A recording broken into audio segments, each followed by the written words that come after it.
good.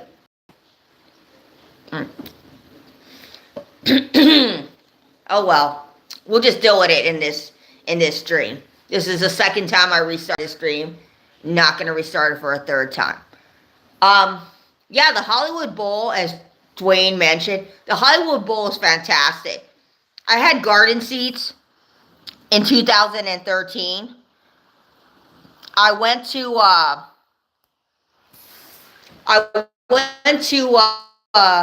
to Vampire Weekend in 2013. That was like 12 years ago, and I had gotten garden seats for $80. Hey, hey, James, $80. Now, $80 back then in 2013, which was 12 years ago. That was the going price for seats, was $80. Nowadays, I think the garden section might be a little over $100. Now, I usually buy seats at the Hollywood Bowl in like the upper area, which is called the nosebleed. So that's where I usually buy tickets. So yeah, usually the nosebleed is where I am at the Hollywood Bowl. I know that there's also the pit, but I just don't want to spend pit money to see an artist. So yeah, come Monday, I got to get my hoodie. I probably more than likely have to ditch the dress that I'm wearing for Monday, because I originally wanted to wear a dress for Tame Impala, but if it's going to be raining like this on Monday, then I'm going to have to go and figure out another outfit, something a little more warmer.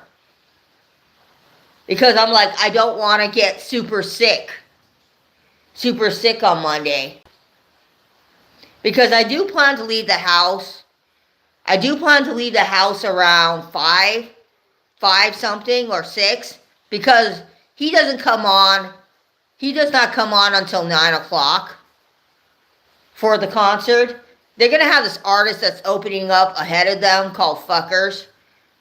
Usually, a lot of the artists that have opened up for Tame Impala, I don't really care much for them. They've been kind of forgettable, to be really honest with you, because I've seen them 4 other times previous to this. And to tell you the honest truth, I can't remember a lot of the artists that opened up for him that I really enjoyed. I'm trying to think who opened up for him. There was like Bronco, Perfume Genius, Karen J, and I'm drawing a blank with who else opened up for him.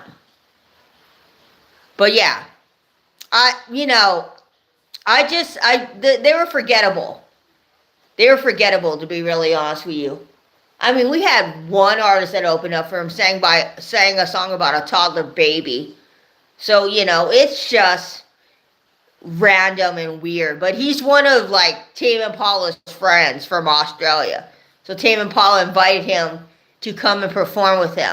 Like, Tame Impala, Kevin Parker, it's one man, has a network of friends that he has to play with him.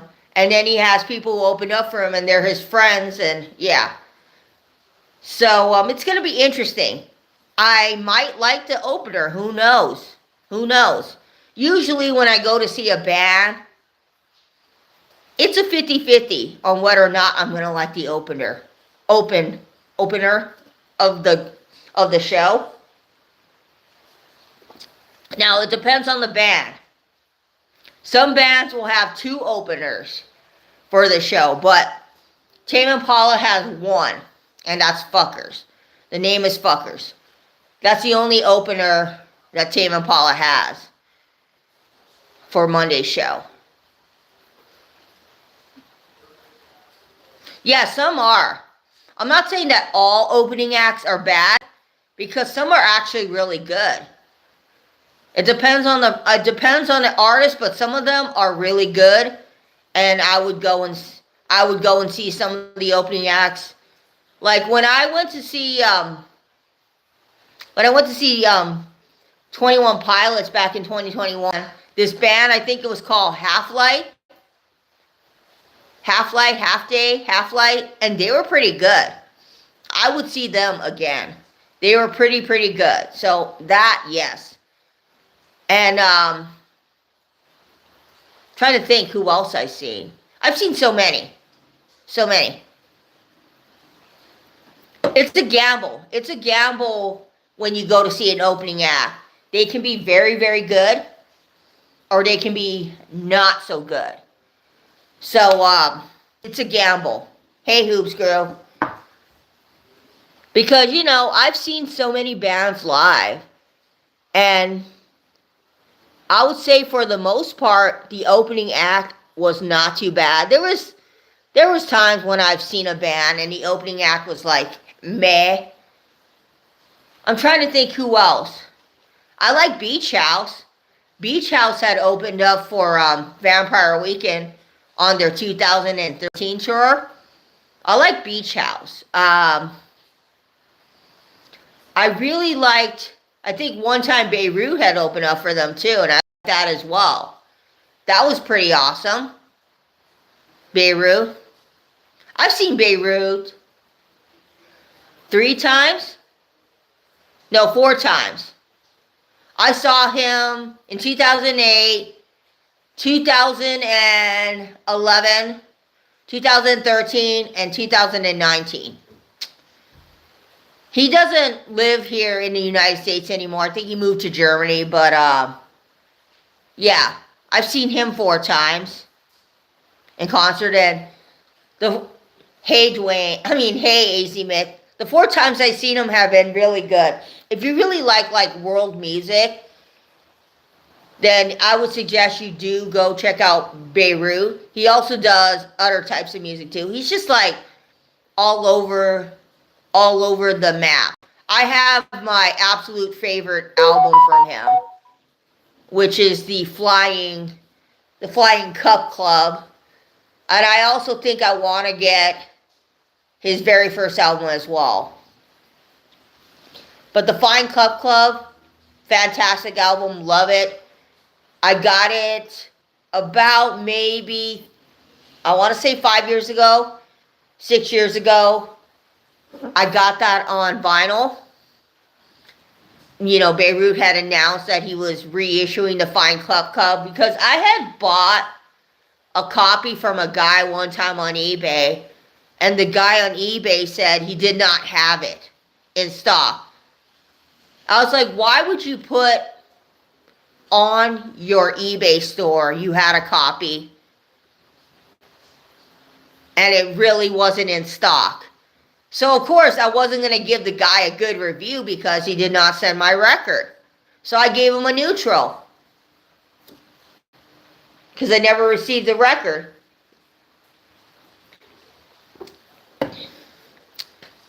I'm not going to expose the guy's eBay eBay page. I will say he is a record store. I will say that. He is an online record store. I'll give you that much. It was so long ago, but that was the first and only time ever on eBay that I bought a record and it never came.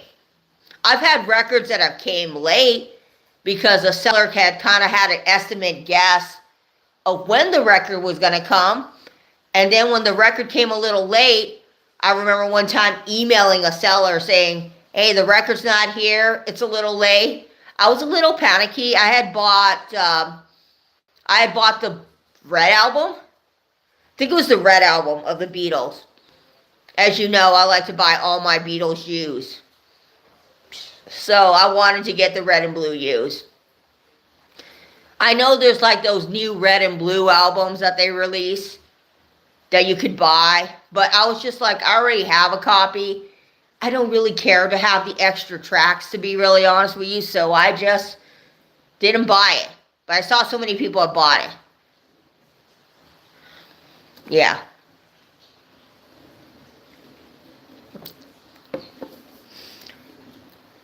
But yeah, now looking back at all the stuff I have from them, we will talk about them for 5 seconds. The only new thing I bought was Now and Then, because everybody bought Now and Then. So I bought Now and Then. But yeah. And then I thinking what else on eBay. Have I had any other issues on eBay? No. No. Everything else I bought from eBay has come within a timely manner and had came quick. So I didn't have any more issues. Yeah. But eBay's a gamble, okay? eBay's a gamble. We all know that.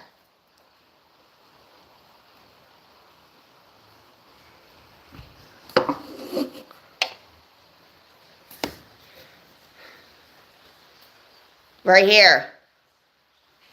That's a random question to ask me. And no, I'm not drunk. But it's right here. I'm drinking sparkling water. I like to shuffle and move around. I got ADD, ADHD, so I get very agitated and I can't stay in one place. I've always been that way. I'm not drunk. I'm drinking sparkling water. You want to know what I'm drinking? There you go. Now you don't have to ask me if I'm drunk again.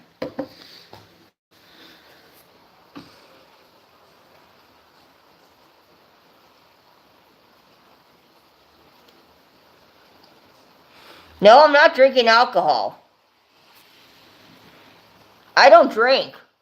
I think if you've been watching my streams for a long time, you know that I don't drink.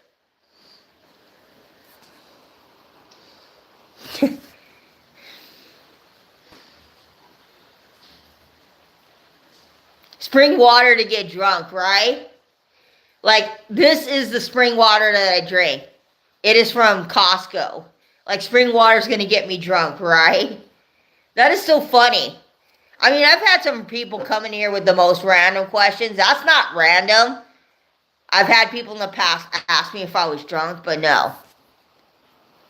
Believe me, if I was drunk, you think I'd be up here on panel? I wouldn't be like that stupid to be on panel when I'm drunk. Last thing we need is me on panel drunk. Drunk as a skunk, man.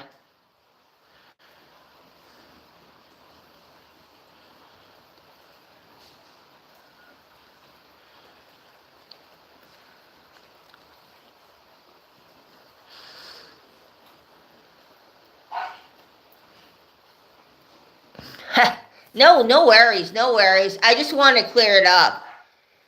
In case anybody else came in here and asked me if I was drunk. No worries. That's why I showed the bottle.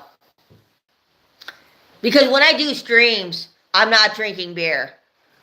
Or I don't drink. So when I do streams, it's usually either sparkling water,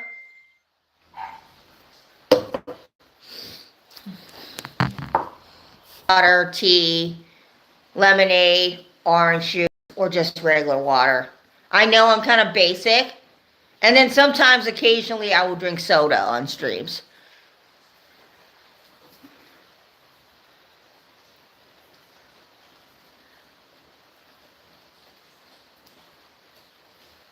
I usually don't.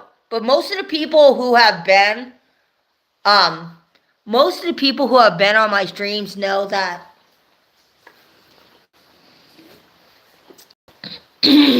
Let me clear my throat a little. Most of the people who have been on my streams know that I drink water.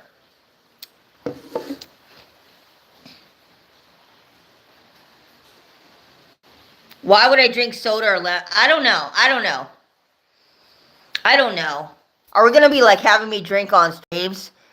That'd be interesting. I don't really drink soda. That's the thing. Jose, is I really don't drink soda. I try not to drink a lot of soda.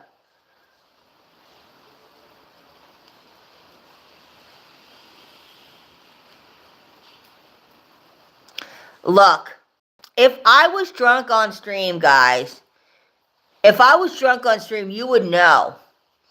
Because there's that one time that I might have actually been drunk when I went to a seafood restaurant with my family.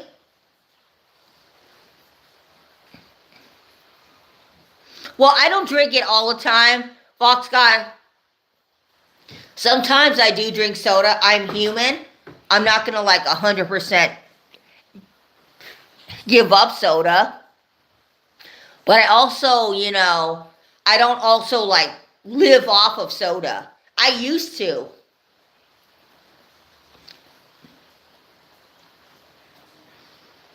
I try, Fox Guy. I'm not 100% giving up the soda. Um, I still drink it a little bit from time to time, but I don't drink the soda all the time like I used to. There was a time when I would drink it all the time. And the soda caught up with me, and I started gaining the weight, so I was just like, no.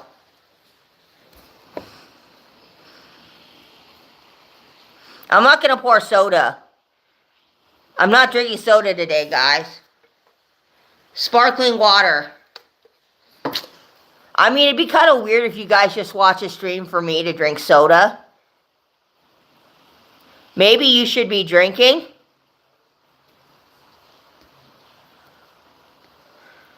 Maybe you should go away. Because this is my stream. I decide if I want to, whatever I want to drink. And I don't want to drink alcohol. I mean, you guys have been watching me for a very long time. You know I don't drink alcohol. So if you are a random troll and you're coming in here telling me I should be drinking alcohol, yeah, bye-bye.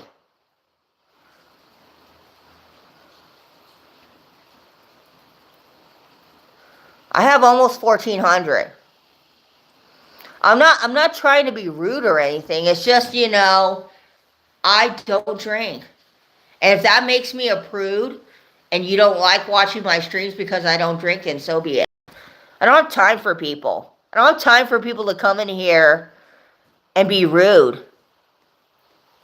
If you have nothing nice to say in a stream, like, leave it out.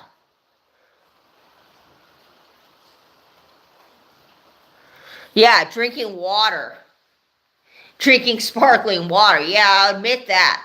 And I'll admit, Hoops Group, I did at a time have a problem with drinking soda. I used to drink a lot of soda.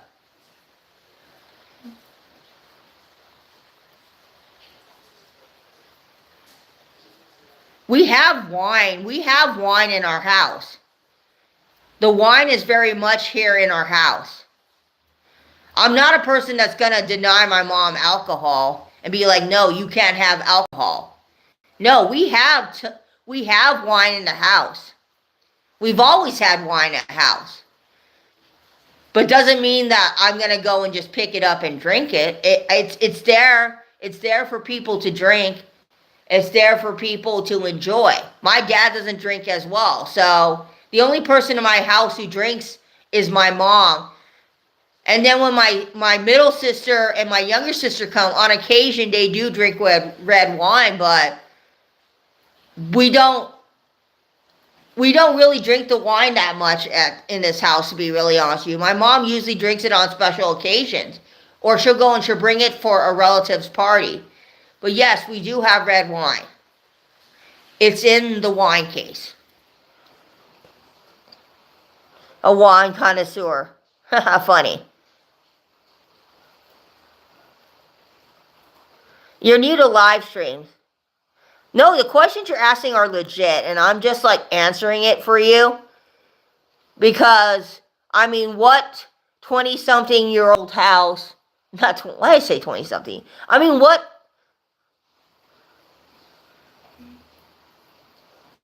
I'm a water connoisseur. That's right, Dusty.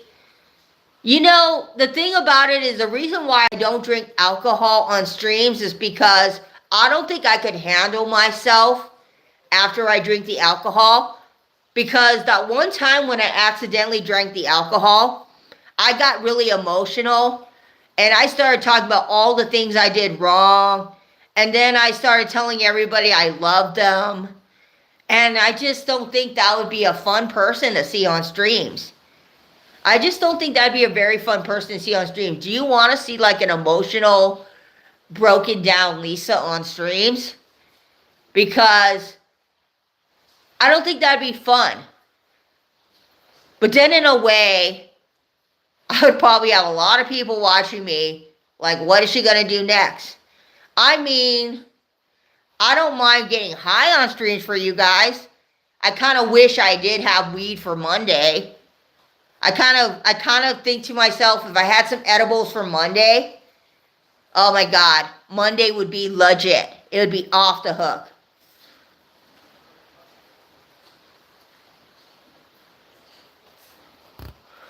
Did Tim calm down about the AI? Let me give you a wrench here. You've been here long enough. That way nobody blocks James. If someone's been here long enough, then I give him a wrench. This guy just came into my stream today, so he's not getting a wrench. Jose, not getting a wrench.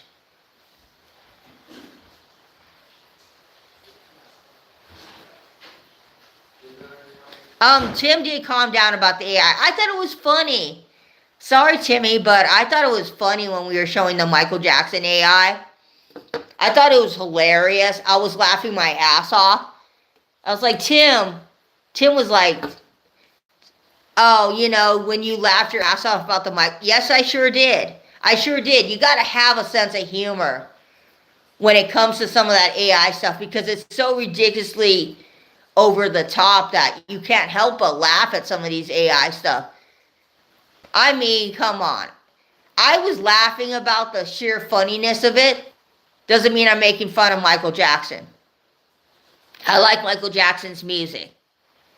But you can poke fun at your favorite artist, or you can poke fun at musicians.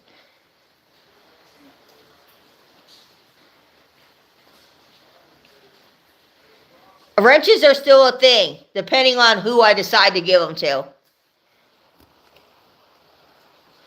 I'm probably pulling a Rachel, giving everybody a stream. Please make your live stream 1 hour. These are like 2 there are 2 hours or whatever you want. My live streams are usually an hour, Jose. If I do go a little bit over an hour, I do. But 2 hours, if I do 2 hours, it has to have a panel. I can't do 2 hours with just me. 2 hours is usually with a panel. It's usually me, Dusty, Tim, occasionally Paulina. Let me go read the rest of this. Ooh, nice.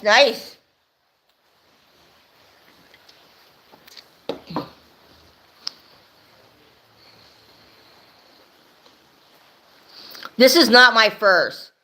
I've been doing streams since my very first stream was 2000 and if you guys have been following me for the long, my very first stream was 2018. 2018, I think, was my very first stream. It was like, yay, 100 subscribers. Can you believe it? In 2018, I had 100 subscribers. So that was my very, very first stream that I did. So yeah, I've been streaming for 7 years now. In fact, no, did I stream earlier than that? No, I think before 2018, you weren't able to stream unless you had 1,000 on a phone. So, when I got 1,000, did I stream in 2000? Yeah, I think 2018, anybody with any amount of number could stream, and then YouTube changed it to you had to have 1,000 in order to stream on your phone. So, I did not stream for a bit, but, I really started streaming more in 2020 during the pandemic. When COVID had hit, we were all home. We were all bored out of our minds. So I used to stream with a lot of different people. Ron Beaudry, Mason, Richard, Sarasota Joe. A lot of different people came through my streams. So I've been streaming for quite a while. I really got into the streaming when 2020 hit around, and all we could do was stay home. So a lot of the vinyl community people were streaming, and there was like different streams. I was on Richard's stream a lot for a bit. That's how I met our friend Beans.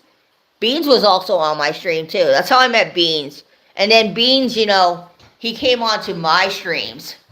And Beans was doing my streams for a bit until Beans passed. But yeah, I had so many people that just came through and was on streams. No, 2018 was like 7 years ago. Hey, Charlie. Yeah. No, 2018 was about 7 years ago. You can go and look. I actually left up my very first stream that I did here on YouTube. It says, yay, 100 subscribers. I kept that stream up because it's my very first stream. And I wanted people to be able to watch my very first stream. It was very boring. I streamed for my like Samsung 7. I think I had a Samsung 7 at that time. And it was like a really short stream. And I was like, yay, I got 100 subscribers. Which, in a milestone in the VC, getting 100 is like a big deal.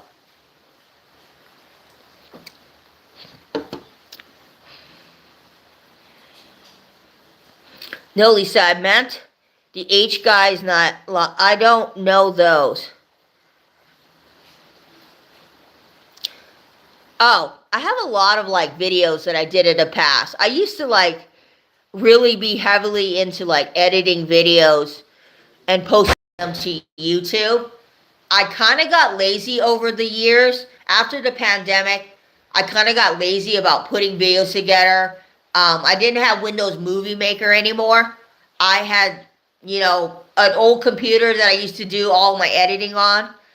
And then I ended up actually, that computer ended up, you know, bellying up or not working very well. So I lost Windows Movie Maker, but I used to edit a lot of videos. In fact, my very most viewed video is me taking a bunch of King Gizzard and the Lizard Wizard clips and putting together in a video, and that has 24,000 views, which boggles my mind because I did not put a lot of effort into that video. I just took a bunch of clips that I liked from King Gizzard and I spliced them, and then I put like one of the in the beginning of the video. And then I did a second installment, and that one got like 12,000 views. So it boggles my mind that videos that I don't put a lot of effort into, or don't give a shit to put a lot of effort into, get a lot of views. And then I did a lot of vlogs. I did a lot of vlogs back in the early career of my YouTube. I went to a lot of record stores, and that's what I did.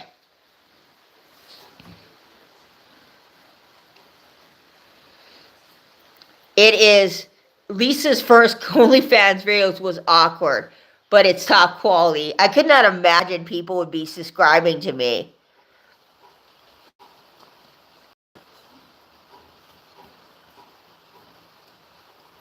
Oh, that is weird. That is weird. Ooh, I don't know that. Oh my God. I just like, I'd be so awkward. I'm like, who would want to watch that and pay for that? I mean, I know there's like a lot of celebrities on OnlyFans, but I don't know, it's awkward. Yes, it's a hey guys pre-video COVID year.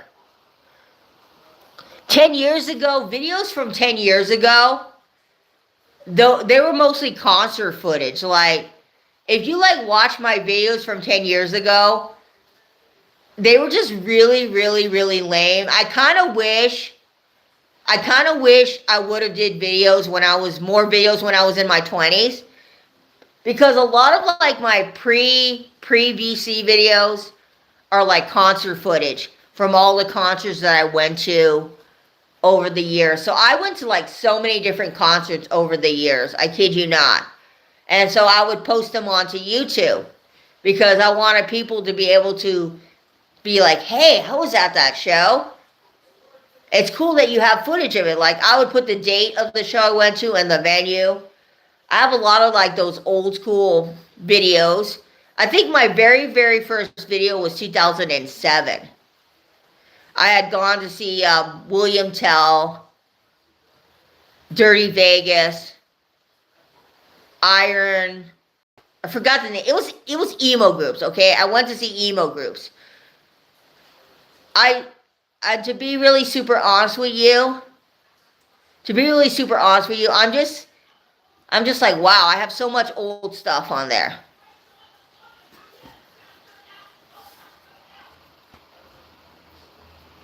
You used to show vinyl, yeah. Nowadays it's like,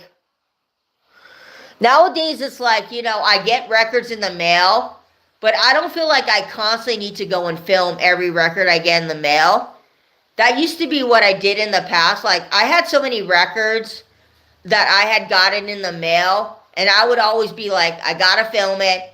I gotta show content for the vinyl community. If I don't show my records, they're gonna stop watching me. They're gonna unsubscribe me. So, to be really honest with you, I still buy records, Fox Guy. I just am not as, you know, what's the word I want to say? I'm not as eager to have to show everything that I buy for a video. Because to be really super honest with you, I still buy records, but there was a point when I was filming videos, and every time I would get a haul, I would feel like I gotta show it. I gotta show it. Now it's kind of like I buy a lot of CDs at Goodwill, and I don't feel like I gotta film every you know, haul I get from Goodwill. Because I don't think you guys want to see that. I think you guys would get kind of bored because that's what I've been collecting. That's why I haven't been really, you know, showing much of my physical media, because let's be really honest, I've been buying more CDs than vinyl. The price of vinyl is kind of crazy, Fox Guy. So I have definitely been buying way more CDs. I used to show vinyl, yes. I don't know what you're talking about. You used to show vinyl. That's what you meant. I used to show vinyl, and that's true. I used to show a lot of vinyl, and then I got lazy about it, and then I stopped.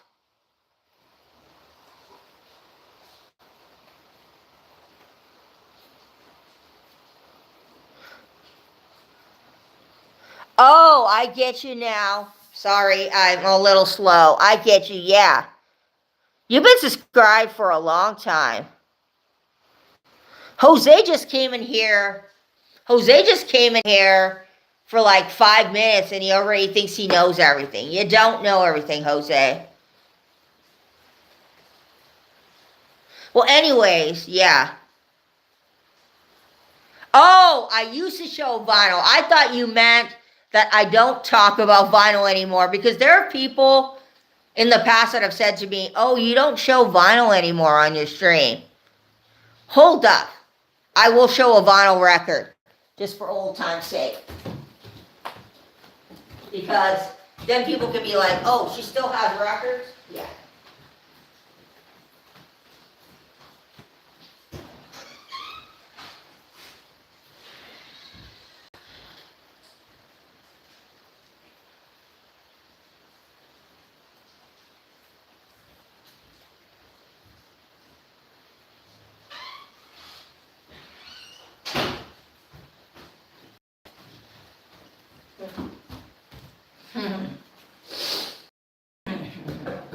So I got this recently because, as you know, I'm in a 7-inch kind of kick right now. So I've been buying so many 7-inch records. I was gonna film like a little unboxing of this, but then I was like, nah, I'll just show you on live stream. Let's open it up.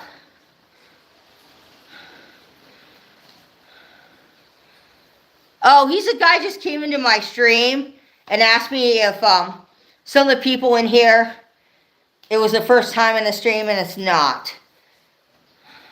I get what you mean.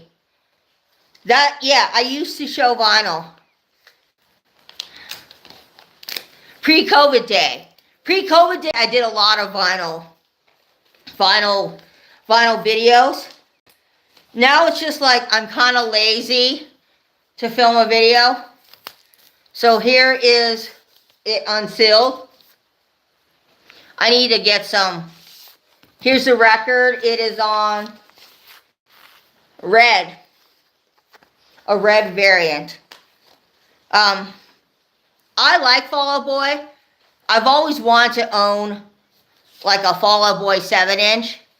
So when I saw this on Urban Outfitters website, because someone had mentioned, I was like, this is a no-brainer. I do need to get the actual album this is on, which is From Under the Cork Tree, but I've been like on a 7-inch kick. I don't, people come in here, Fox Guy, people come in here and they're rude, and I usually just time them out. Like a guy came in here and he said to me that I should be drinking alcohol. And I went and I timed him out because I thought that was kind of rude to come in here and suggest that I should be drinking when I don't drink. So he got blocked. I'm gonna assume that Jose is a young person, because usually when I get the people in here who are rude to me, usually they are young people. They're not like, fully fledged adults. Most of the people who are like rude to me are teenage kids. So I'm assuming that, okay, teenage kids in early 20s. Because anybody who is above the age of 30 and 40 and you're coming in here and you're being rude to me, that's not cool. But like, I don't condone it, okay? I don't condone the rudeness. Most of the times people tell me ignore it, but sometimes it's hard to ignore things when you're streaming and people are constantly coming at you. Like I had a guy that came in last week. And insisted that I showed my arms on stream or that I wave. He would not give up. He kept saying, can you wave? Can you wave? Please, please, please. And then after about the 5th or 6th time, I was like, enough with this bullshit. So I just went and was like, you're done. I don't want you, because it was so annoying. I was like, why? He would not give me a why. He just kept saying, I want to see you wave. And I was like, that's a weird request. You come into these streams because you enjoy watching me in these streams. You don't come in here to ask weird shit. You want to watch weird shit. Like, get an OnlyFans or watch Pornhub for the God sake of love. You can watch weird shit there. But anyways, I'm kind of sick and haven't been drinking. I'm sorry to hear that, Chad. Sickness is bad. I'm going to put this back in my 45 shelf. But, yeah.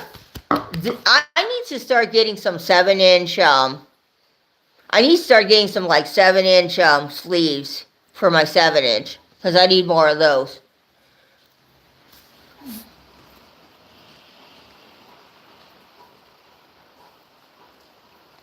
I just wanted to address that because, to be really honest with you, I've, for the past 6 months, I tried my best to ignore, like, the comments that I get here, but sometimes some people just come into the streams and they're just really rude. And they really have a lot of, like, negativity saying it's just not cool. And most of the time, when I get, like, rude, out-of-pocket comments, it's from guys. I rarely get rude, out-of-pocket comments from women. It's always from guys. And, I've been doing YouTube for so long. I one time had a guy come in here. I had a guy come in here one time and he asked me to put down my food and not to eat it on streams. He said, nobody wants to see you eating food on streams. You already ate enough. And I was like, okay, dude. I was like, when did I ask you if I cannot eat on streams? I did not ask you for that. You bought the Tom Waits 77 for RSD? Is RSD Black Friday? Wait, no, RSD Black Friday is next week, right? Yeah. I'm not going to line up for that, to be really honest with you, because it's the week after that. I'm just not really into RSD anymore. I just feel like over the years, as I've mentioned in a previous stream, RSD has become a thing that has very common albums, like albums that you could find used, or albums that you could find a reissue with. RSD thinks, hey, we slap a color variant on this very common album. You are gonna eat it up and you're gonna buy it. And RSD does a lot of picture discs. RSD used to do a lot more of the 45s, but they haven't really been doing a lot of 45s, to be really honest with you. So that's kind of a bummer. That's kind of a bummer because I love 45s. I collect a lot of 45s. And the fact that RSD kind of slowed down on the production of 45s, it sucks because like 7 years ago, I was able to buy a lot of 45s because they had a lot of 45 releases in 2018. And now we're in 2025, and it kind of seems like with RSD, you have to expect that you're going to probably pay a premium for like a double LP or a premium for a single LP. And it's the norm with RSD. They get you with the limited quantities, the color variant, first time ever on vinyl. They get you with that. And I get it. I shouldn't be knocking the people who line up for it, but I just think you get up at like 4 a.m., you get up at 5 a.m., 3 a.m., and you go and you line up for a limited release, and then you get it, and let's be really honest, a lot of people who buy RSD release, let's be honest here, a little bit of a rant.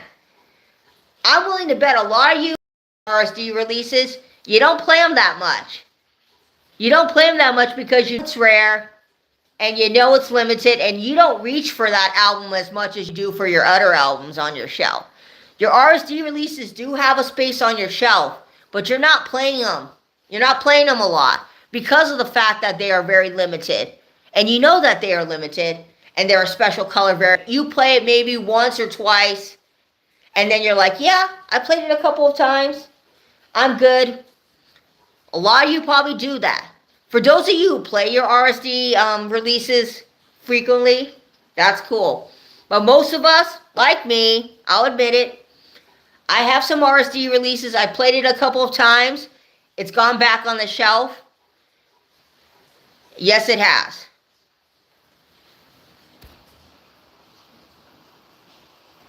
You only buy rare or live stuff mostly. I think that's a good thing to have when it comes to RSD. I just think that, some people, they just will buy whatever for RSD because they want to have something for RSD. Me, I'll be really honest with you. I have about 1, 2, 3, 4, 5, maybe 10 releases that I bought from RSD. And the last RSD I participated in was 2022. I think it was 2022 or 2021.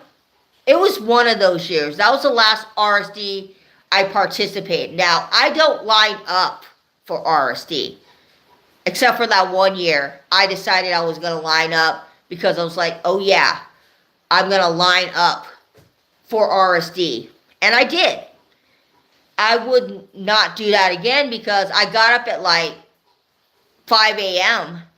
and I went and I lined up, and by the time I got to the front, luckily everything I wanted was not sold out because the stuff I wanted, I knew it was not going to sell out. Nobody was like clamoring for the Genesis release, right?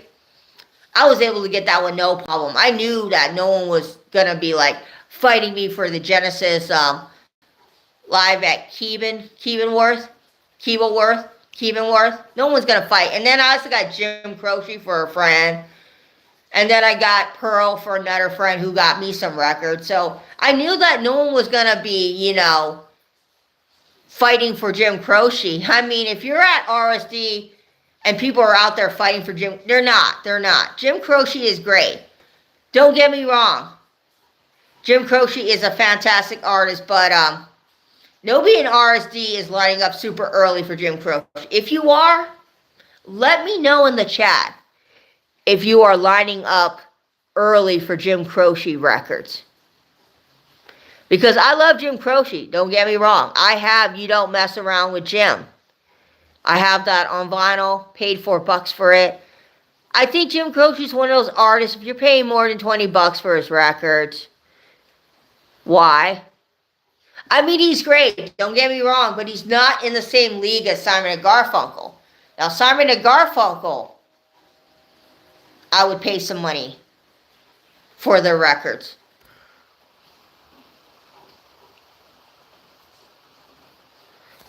Yeah, you got the John Prine box set from a few years ago and listen. Yeah, that's how it is with, like, I have the Monkees box set, and I find myself reaching more for the ones that I have on my shelf than pulling out the box set. I think the thing with the box set is I have like a few box sets, but I don't find myself playing the box set.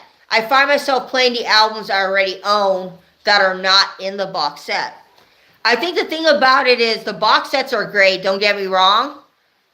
I've been consumer to buying the box sets, and I bought quite a bit of box sets in the past because I like the whole idea of owning box sets. But to be really super, super honest with you, I don't gravitate towards playing my box sets much. Like, I have the Tame Impala Currents box set, and I end up playing the 2 LP set that I have more than the box set. I bought the box set because I like Currents, and I saw that they had it, and the box set was just like, it was just like the album, and then it had like extra tracks, and it had like a 12-inch maxi single. Looking back at it in hindsight, I don't play a lot of my RSD stuff. There are times when I'll be like, oh yeah, let's go play the Doors live in San Francisco. Let's play that.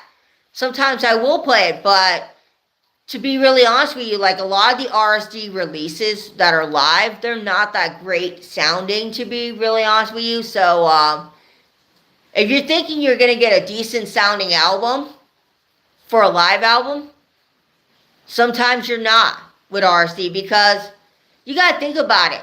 Like, a lot of these Doors live releases are stuff from the 60s and the 70s, so you're not going to get the most high fidelity sound for it. But yeah, I was curious. I went to a record store and I saw it there, and I was like, oh, let's pick it up. So I picked up the Doors release because I wanted to have one Doors release from RSD, and that just happened to be there at the record store, so I picked it up. And I've played it maybe at most 2 to 3 times since 2018. It's not something I pick up. Like the self-titled album from the Doors, I played that one so many times. That's like probably my most fun record from the Doors, is the self-titled. I also like Strange Days. I play that one. I think I have that one, Strange Days. But yeah, it's just, I also have like a 45 of Led Zeppelin that I bought a while back. I just remembered that. I bought a 45 of Led Zeppelin. It was old time rock and roll, and I think My Friends on the B-side, someone had gotten me that, and I do play that from time to time, but not as much as the studio albums. Let me catch up with these comments. I was ranting a little. You want to see his son? I heard Jim Croce's son, AJ, is fantastic live. I like Jim Croce. I think that Jim Croce is very talented.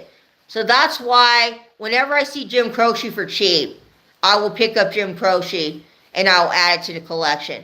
Because Jim Croce, I feel like he's one of those artists that you should have in the collection. Then again, I am a very big folk person. So I love Pete Seeger. I love Jim Croce. I love Simon and Garfunkel. I love Woody Guthrie, Arlo Guthrie. I love Bob Dylan. I love that whole like folk genre, but I love the 60s and the mid 70s folk. After the 70s, I kind of just like fell a little bit off the folk train. And then, I got back into folk in the 2000s because there were some other newer artists that were revitalizing the whole folk genre. But for me, always that soft spot of like the 60s and the 70s is my favorite period of folk music. That's just when I really love folk. And Bob Dylan, you can love or hate Bob Dylan, but you realize that Bob Dylan is one of the greatest songwriters of our time. He's the one that really perfected the whole folk genre. Bob Dylan wrote some amazing, amazing stuff. And I don't have the biggest Bob Dylan collection. I have about 3 albums from Bob Dylan, and I have a greatest hits on CD. And there's people that always tell me, you need this from Bob Dylan, you need that from Bob Dylan. But I don't want to be like the completist of Bob Dylan. I would love to own more 60s stuff, and definitely a little more of his 70s stuff. But with Bob Dylan, I got into Bob Dylan because of my dad. My dad really, really loves Bob Dylan. So my dad, gave me his John Wesley Harding, which started off my Bob Dylan collection. And that's how I started collecting Bob Dylan, with that one record that my dad had given me that he bought when it came out in 67. You gotta think about that. 67, my dad was 27 when that album came out. Him and Bob Dylan were similar in age, but he always told me, you need to have some Bob Dylan. You need to listen to Bob Dylan. So when I got that record from him, I played it. Let's see. Alive She Cried and Hollywood Bowl. I like the Hollywood Bowl performance of The Doors. I do want to get that. Jim is a great storyteller. I love The Doors. I feel like The Doors was one of the early pioneers of what I like to consider goth kind of dark music. The Doors are fantastic. And my dad actually really, really loved The Doors, and I forgot if he had any Doors. He might have, but my mom might have dumped them out. My 2 favorite songwriters are Bob Dylan and Leonard Cohen. My favorite songwriters, I have a long list. If we had to go through the list of all the songwriters that I thoroughly enjoy, I love Leonard Cohen, I love Bob Dylan, I love Simon and Garfunkel, the Rolling Stones, the Beatles.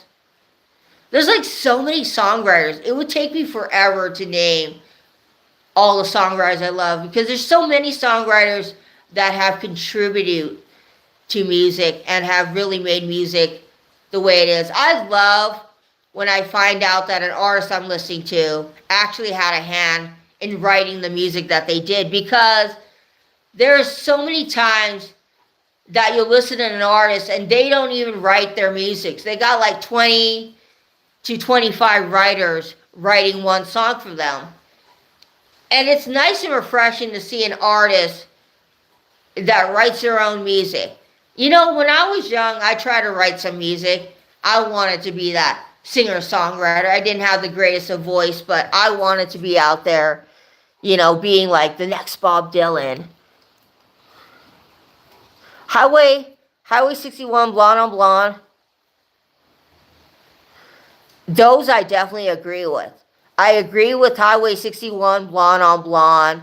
Blood on the Track I do have. Or Bringing It All Back. You have named actually the quintessential Dylan to have.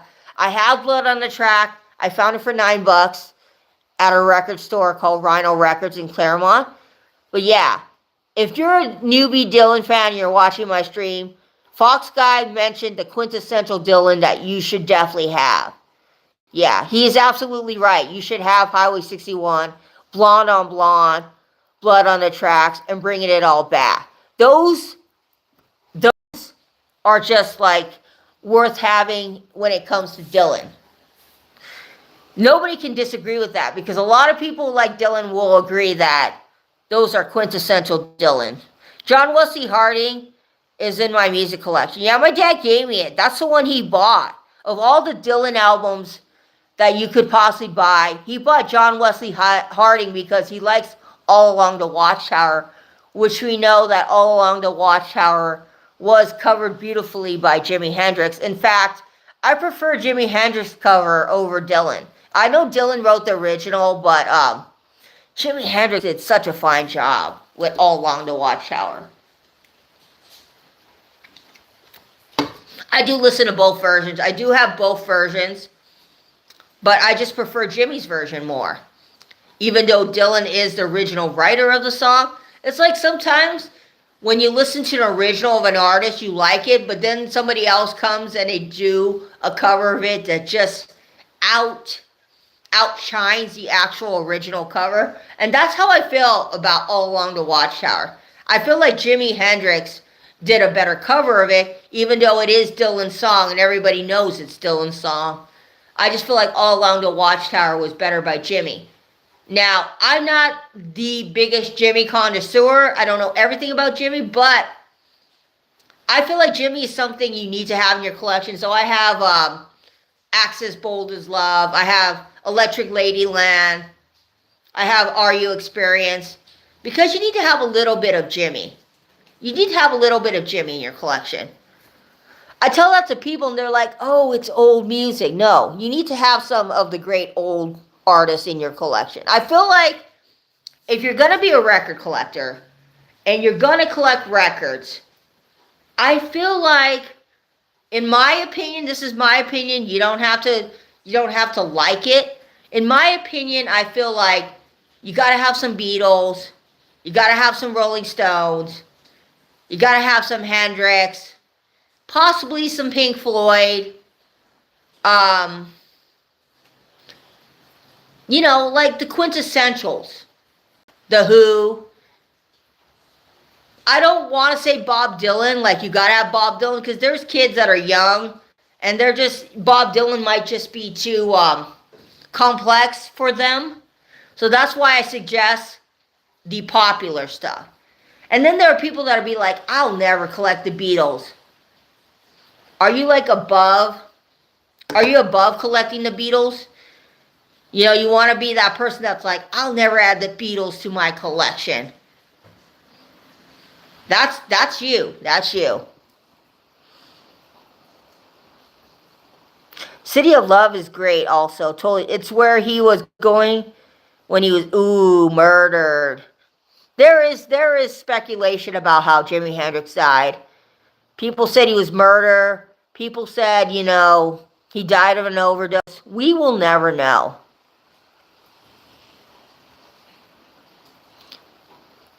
Okay, yeah, you are right. You gotta have what you like to listen to. But I was just suggesting things that I think should be in people's collections. If you want to have it in your collection, let me clarify. If you want to have it in your collection, Charlie, then by all means do. But you are right.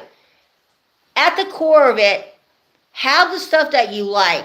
There have been times in the past when I've shown stuff that I bought, and people are like, why did you buy that for your collection? Because first of all, I'm spending that money, right?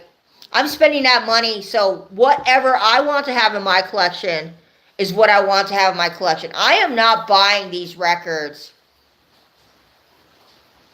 I'm not buying these records because I want to buy them. And look, Charlie, I never bought the Beatles for clout. I bought the Beatles because I thoroughly enjoy the Beatles. I thoroughly enjoy the Rolling Stones. I've been a Beatles and Rolling Stones fan since I was a kid. So for me, when I started buying records, I wanted to have some Beatles in my collection. I wanted to have some Rolling Stones because that's what my dad played a lot for me as a kid. I grew up on all of that classic rock stuff. So for me as a collector, this is not for everybody, I wanted to have those stuff because I enjoyed having the quintessential classic rock stuff. Now, your collection is totally up to you. What you want to add to your collection is totally up to you. Your collection might not be loved by everybody, and people might say to you, why do you have that in your collection? At the end of the day, you can have whatever you want in your collection. I never say that. Because I've got stuff in my collection, people will look at my collection and be like, why did you buy that? I'm not buying records to impress people. Let's make that clear. I am not buying records to impress people here in the YouTube vinyl community or people in general. I'm buying records that I like, records that I want to listen to, records that I want in my collection. So for me, I'm not sitting here buying records because, oh, I need to go impress these people in my collection. No. That was never the intention with my record collection.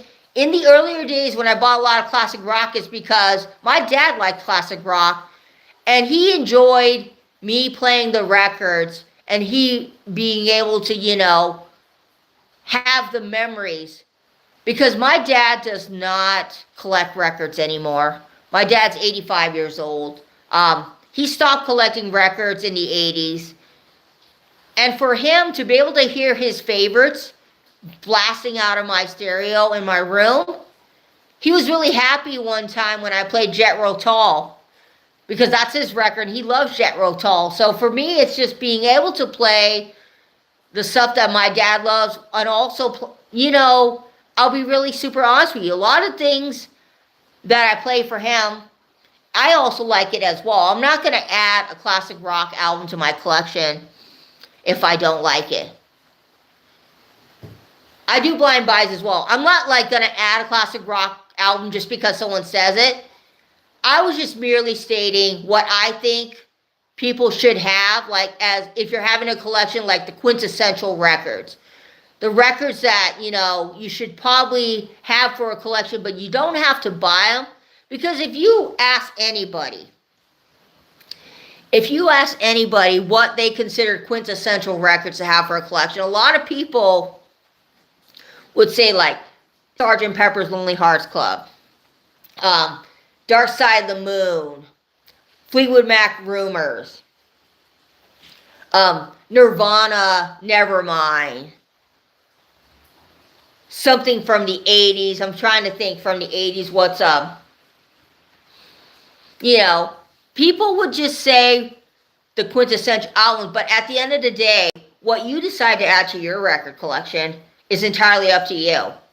Because you're the one spending that money, you're the one buying those records. So what you want to add to your collection is, it's your collection after all. It's not Joe Blow's collection.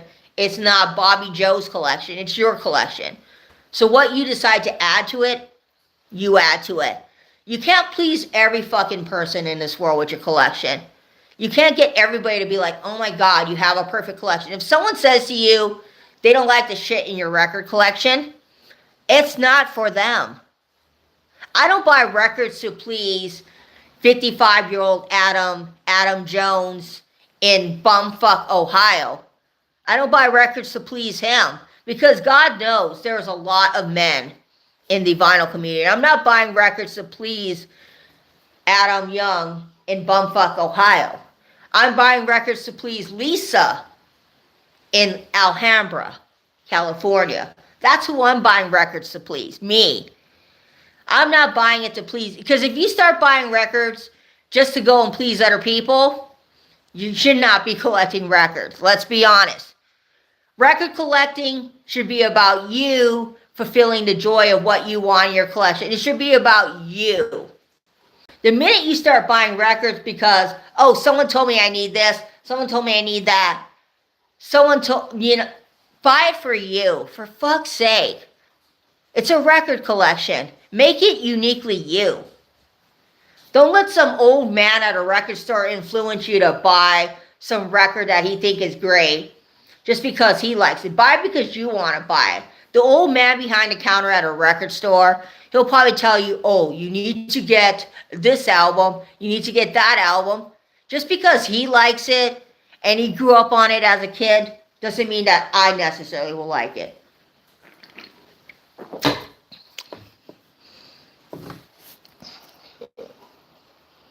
I don't try and please my boss. I bought stuff because others said it was good, and didn't really. I have too. That's the thing, Charlie. I have done that too. I have bought stuff because other people said, oh my gosh, this is great. You need it. So I bought it and I wasn't impressed.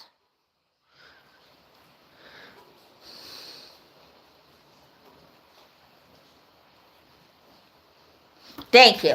I'm just saying, as long as I've been collecting, which has been about 11 years now, as long as I've been collecting, I just think it's really silly that people have this notion that you have to buy stuff to please other people. You don't. You don't have to buy other stuff because it's your record collection. And people, the running joke is Lisa bought the One Direction over the Smiths. I really don't care what people think. I like One Direction. I've been a fan of One Direction for 12 years. If I really cared what people thought, then I wouldn't have bought One Direction. I wouldn't have put it in my collection. But I don't care. Because after all, this is my collection. I've got some stuff in there that people are going to be like, not really into. I don't care. Because at the end of the day, I'm buying stuff I thoroughly enjoy and would listen to on a regular basis. And if I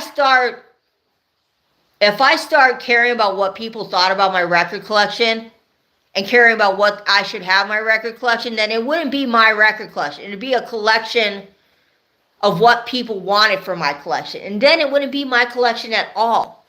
It would just not feel like my collection because at the end of the day, I want the collection to be me.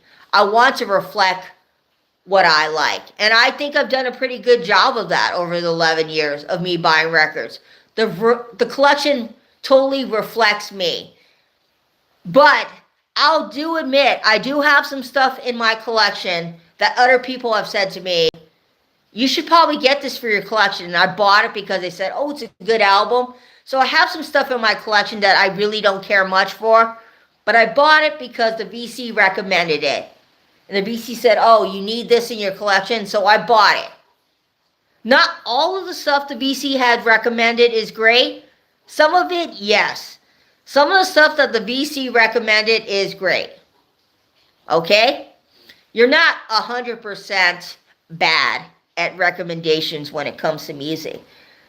But some of the stuff, I question myself and be like, why did I buy that? And also, if I don't listen to things, I'm okay with purging. I know that's a hard thing for some of you guys do. It's a hard thing. But for me, I never want to get my collection to like 2,000 plus records. I don't know how you guys do it. Those of you with 2,000 records, like how? How do you manage a record collection of 2,000? I'm sitting here with like close to 700 records and I'm like, wow, that's a lot of shit records. And then I see people with like 2,000 records and I'm thinking to myself, that's crazy. That's crazy, 2,000 records. I'm not judging people for how many records they're buying, but for me personally as a person, like once I reach 1,000, that's that. I am not a person that wants to have a collection of 2,000 plus records. Because I know if I get to that point where I have 2,000 plus records, I'm going to feel... The thing about my record collection, and the thing about my record collection in my room is I don't want my records to overtake my room. Where when you're in my room, it's just all wall-to-wall records. That's not what I want. Because I have other things that I'm into. I'm into books. I'm into K-pop. I'm into Funko Pop. So they all got to coexist in my room. So I don't want to be just into one thing. I get it. Some people love to have wall-to-wall records, but that's not me. That's not me because I have other interests besides records. And some people don't, but I do.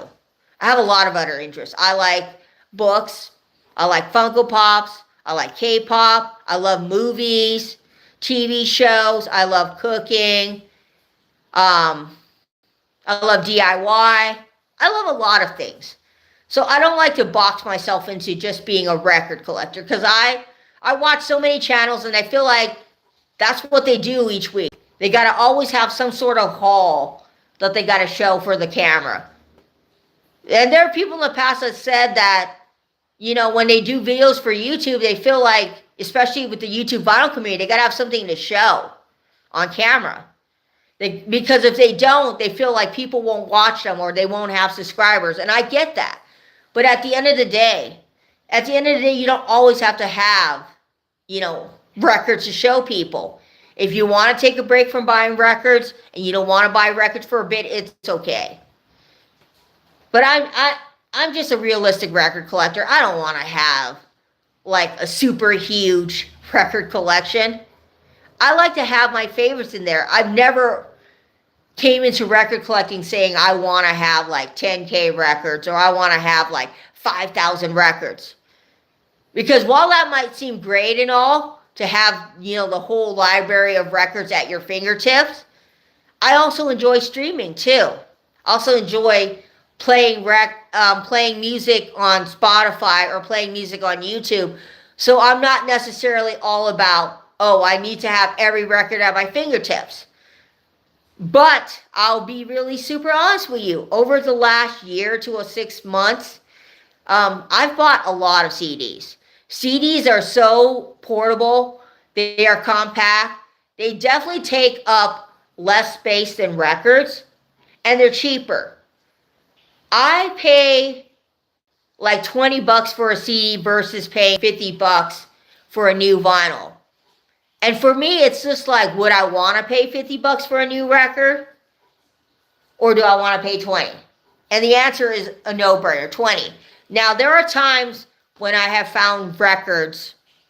I have found records for under $50 a lot of times. But it's like, pay $36 for a record or pay $13 for a CD. And I'm like, you know what? I'd rather just buy a CD because sometimes with an artist, I don't want to full jump into buying a record. So for me, it's like I'll buy a CD because I'm more inclined to want to put that CD on and play it. Because with a CD, I don't have to go and change to the other side. I just play the CD and at the end it stops. And then it's done. Records, yes, it stops. But you have to go and physically lift up the needle because most of the record players nowadays are manual. So you have to manually do it yourself. And then when you manually do it yourself, and then you could take the record and you flip it to the B side and you play that side. Okay, well, I've been on here long. It's been, I think it's time to go, guys. Because I've been on here long enough. Metallica brought its own vinyl press for all their records and other artists. It's located in Virginia. That's cool. Also, Jack White, before I go, Jack White of the White Stripes also has a pressing plant called Third Man Records. And Third Man Records is pretty awesome as well. I like when artists go and they have their own pressings as well. Hey, welcome back. Welcome back, Fred. I just say what's on my mind right now. And that's what's on my mind that I've been buying, before I go, I've been buying a lot of CDs. Because I like the price point of what used CDs are versus records. Because with a used CD, you can usually get a used CD for like $2 to $1 per CD. And let's be really honest, I'm liking the price. I still buy records, but for me, I just find the CD price for used CDs just so much more cheaper. So I've been buying a lot of CDs within the last 6 months to a year. And I just enjoy that because I've been finding so many of them at the thrift store. So yeah. No, I like CDs. Like, I love CDs. I love the price point of CDs. It's much cheaper than records. And I think in the near future, I'm definitely going to be buying way more CDs than records for sure. I think people are sleeping on buying CDs. Because, you know, the whole vinyl boom everybody was like, I need to buy records. But now I just think, CDs are going to make a comeback because the price for newer records is getting a little ridiculous. The CDs are going to become the thing.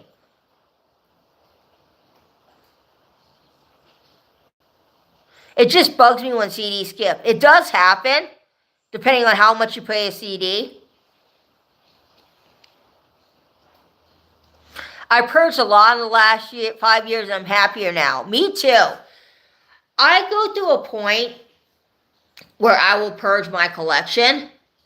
Because for me, if you can't get to that point within your collection where you can get rid of some stuff, if you're one of those collectors that, no, I can't get rid of anything, I gotta have everything in my collection, then that's you.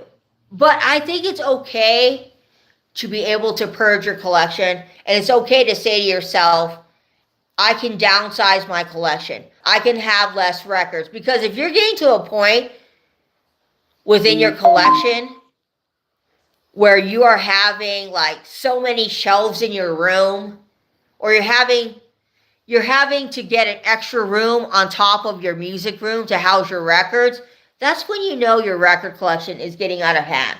Now, there are so many people that I watch videos from, and they have their own music room. And I'm thinking to myself, this is what I'm thinking to myself. You either A, you live alone, you don't have a wife, right? That's why you can have your own music room. B, you have this said music room, your wife let you have it, but of course, you have the fought tooth and nail to have said music room. For those of you who are married and your wife let you have a music room, or for women, for those of you who have a husband and your wife let you have a music room, that's pretty cool. I mean, I hope to God you are, buying your significant other a gift for them letting you have that room. That is good. That's where I am, under 1,000. Certain CDs have anti-skip mechanisms. That's true. You're 53 years old. My wife doesn't let me do anything. I make my own decisions. What the hell are you talking about? I'm just saying. Fred. There are some people out there that have to run things by their significant others before they do it. That's great that you make your own decision, Fred. Not everybody can do their own thing. Because when you're married to someone, it's like a 50-50. You do things, you have to run it by them. My mom and dad do that. I'm sorry for the boringness, Fred, but they do.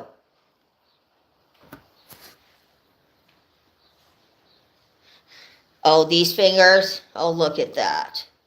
Look at these chubby fingers. Look at that. Look at these. My middle fingers, look how small they are.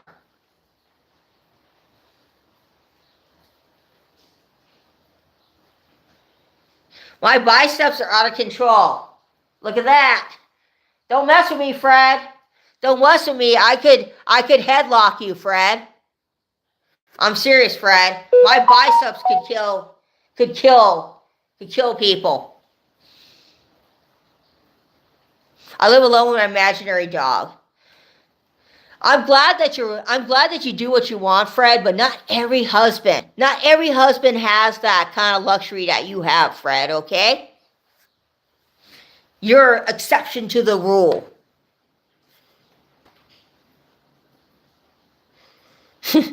I have 4 dogs, so I do not have any imaginary dogs. Okay, we're gonna run the stream until 1 hour and 30 minutes, and then I'm gonna for sure go. I'm gonna let the stream run for another 15 minutes. I have 25% on this battery, and then we're gonna plug it in. We still go out for walks. It's raining right now. I want to go out for a walk, but it's raining. I wanted to go to the record store today and pick up this poster, But I'm like, oh my gosh, it's going to be raining really hard. And I didn't want to go out in the rain. And plus the poster was cool, but it didn't have like records on it. So I don't know. Walks are very important, that's for sure.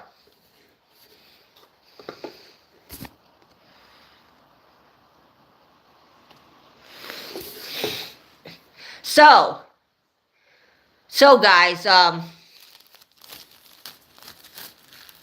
how you've all been? Like the first stream I did today, I was like, oh my gosh, I'm clearing out my throat and it didn't sound good, so I restarted the stream. And we've been here for almost an hour and 30 minutes. So can you believe it? In 7 days, I'm gonna be older. It's crazy. My family has asked me what I want to do for my birthday. And I said to them, I just want to have peace. No, and they were like, what do you want to eat for your birthday? And to be really super honest with you,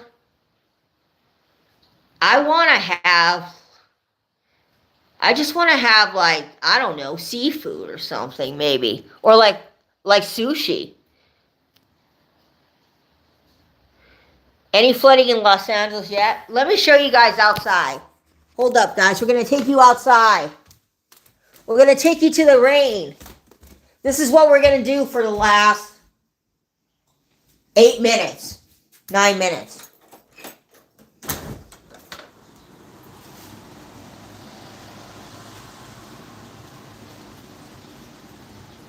A piece. Yep. Here we are, guys. Here we are, guys. Rain. Wow, look at that. Cloudy, gloomy. I'm not going to actually walk in the rain. We're going to have to deal with this on Monday. Hopefully on Monday it is not this bad. I'm going to like double hoodie myself for Monday. Someone was asking me if I'm going to live stream the concert. I said no. I want to enjoy the concert. I'm not going to live stream the concert. I want to sit there and enjoy it. Nothing is more annoying than when a person shoves a camera, up in the air for most of the concert and the people in the back don't get to enjoy it because someone has their camera. Ooh, not the door. Like they have their camera up during a concert for most of the concert. That's annoying. I don't want to be that person. I've never been that person. Like, I'll film my favorites, like, a little bit of my favorites, but I don't want to be that person that's holding up a camera for most of the concert. Being sick is no fun. I remember you had told me in the past that you would get sick quite often, so I hope you're doing good. Well, that's good to hear. Hey, Mick. Well, I'm starting to get a lot more people now that my stream has been live for a bit. Like, should I run my stream until my phone dies? I don't think that'd be a good idea.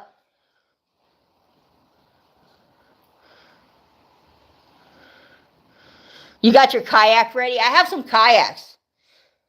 I got a kayak. I seriously have a couple kayaks. If you need one, Dusty, we got kayaks at my house because my dad bought some kayaks. If you seriously need a kayak, I have 2 kayaks at my house. I'm not even kidding. You come pick them up. You can go flood yourself. We're going to run this stream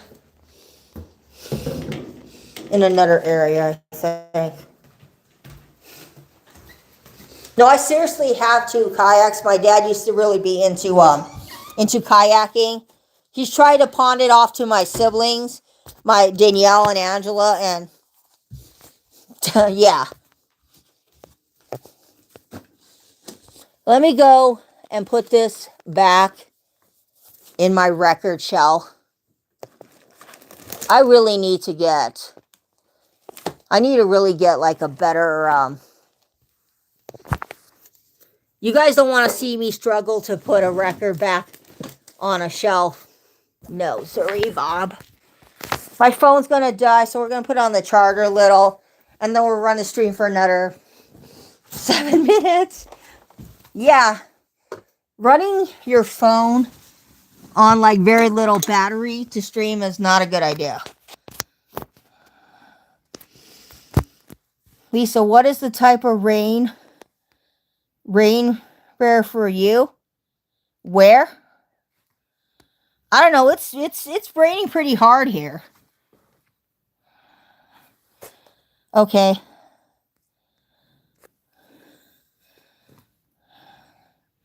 It's good that we have the rain. I almost was gonna go. You want to see Dusty in a kayak?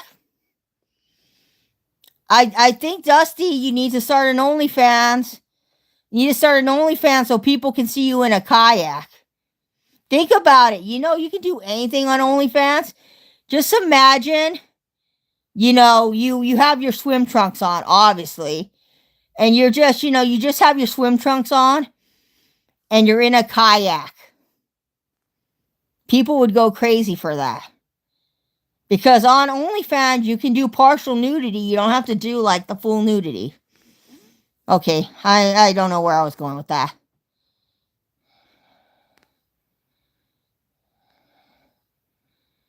Let's see. I'm reading the rest of the chat.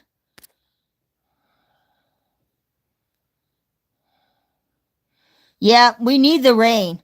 I almost was going to go to a record store today. And I was going to go and pick up this poster. But, like, I just didn't feel like going to the record store. Like, I don't like to go to a record store on rainy days, to be really honest with you. But I thought about going to the record store and picking up a poster. But then again, I was like, yeah, I don't like to go on rainy days to a record store. It is fun. I used to go kayaking a lot. Yeah, I don't know. Because there was this one poster that I wanted to pick up, but they're not selling a poster by itself. It's like I have to go and buy records to get the poster. And then I was like, no, I don't really feel like going to a record store because I want to go and I want to actually save the money for the concert. So yeah, I had to kind of decide, do I want to go and buy more records? Because if I do and go buy more records, then I don't have money for the concert.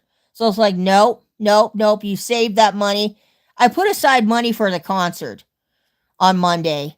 Like for me, it's like when I go to a concert, I like to pick up some sort of merch from the concert. Something to remember that I'm at the concert. Unfortunately, the shirts that they have for the concert I'm going to on Monday, the shirts are not even that good. I usually will buy a shirt. with the tour dates. But when the shirts are so bad to the point where I'm like, no, I'm not going to buy it. There have been times when I've gone to concerts in the past and the merch was just so bad that I didn't even bother picking up any merch because I was like, no, I am not going to pick that up. Like when I went to see Adele and all she had was like a t-shirt with her face or her eyes and she wanted $50 for it. I was like, no. So I just went and I picked up like a $20 tote bag that said Los Angeles because I wanted to have something from Adele and I should have bought the poster.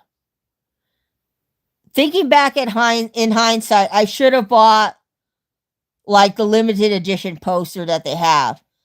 They're going to have a limited edition poster for this concert on Monday, and that's what I'm going to pick up. I like to pick up the posters that have the Pacific venue on them, and they're going to have one for Monday, so I'm going to pick that up. That's the only thing I'm going to get from the concert is that Pacific poster. I'm not going to get the other poster. I don't think so. Because there's like another poster that has all of the dates.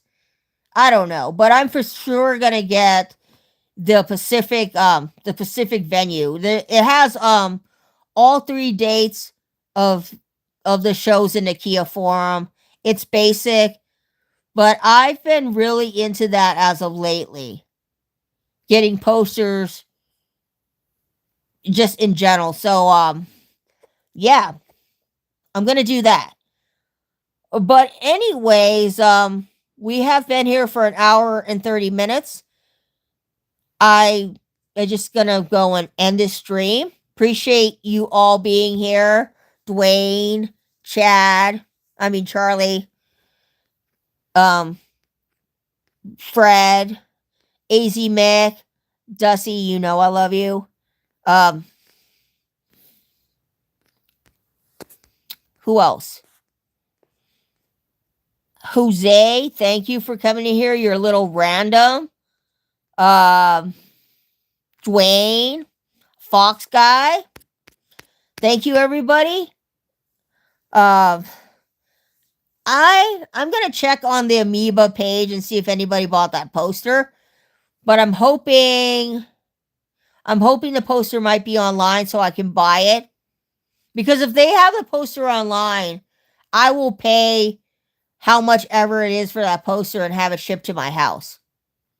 Okay, well, thank you for wishing my dad the best. My dad is in his room right now. He's watching the news. I do check up on him, but my mom's home today. My dad's been doing really good. So thank you. Bye, AC Mick. You're number one.